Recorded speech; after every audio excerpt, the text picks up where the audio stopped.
Assalamualaikum warahmatullahi wabarakatuh. My name is Noor bin Noor Hasmaddi and my student ID is 1-800-2610.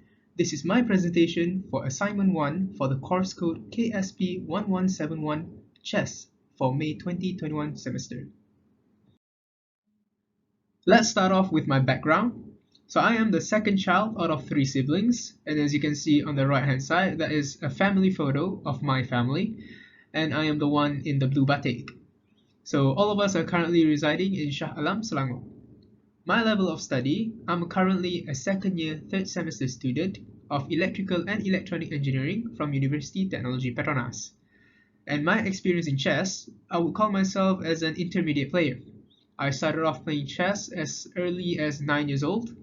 I was trained by none other than my father, and we usually play chess as a pastime activity amongst my family members and also my friends, as my family members also all of them knows how to play chess actually. The reason for me why I'm taking this course is because it is an opportunity to sharpen my skills and thinking in my future chess games, because I would say I'm quite inconsistent. Like I would win today but lose tomorrow. So hopefully when I'm taking this course, I will learn the tips and tricks on how to be consistent and to be a better chess player in general. Time control. In simple terms, time control is the time allocated for the player to make the move and complete the match. There are 3 types of time control, which are standard, rapid, and blitz. For standard, it is a game where each player's thinking is at least 60 minutes and the increment is regulated depending on the tournament. For example, in a tournament in the year 1989 at Belgrade, a battle between Van Nikolic versus Goran Arsovic, the game lasted for over 20 hours. Moving on, rapid time control.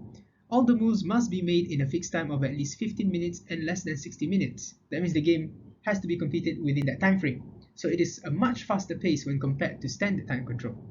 Finally, the fastest time control is blitz. All the moves must be made in a fixed time of less than 15 minutes for each player. That means each player has 15 minutes to think and make his move.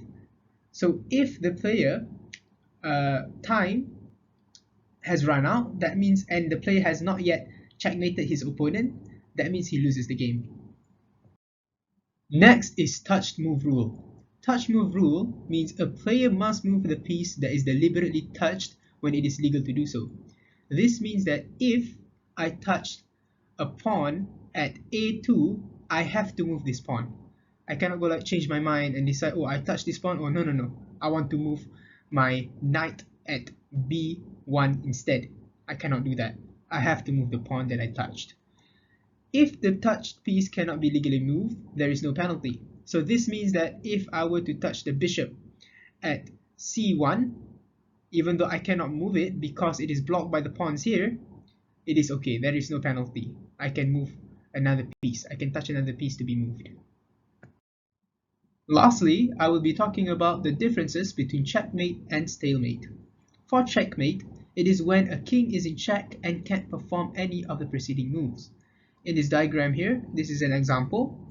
The black king is currently being checked by a rook located at h5.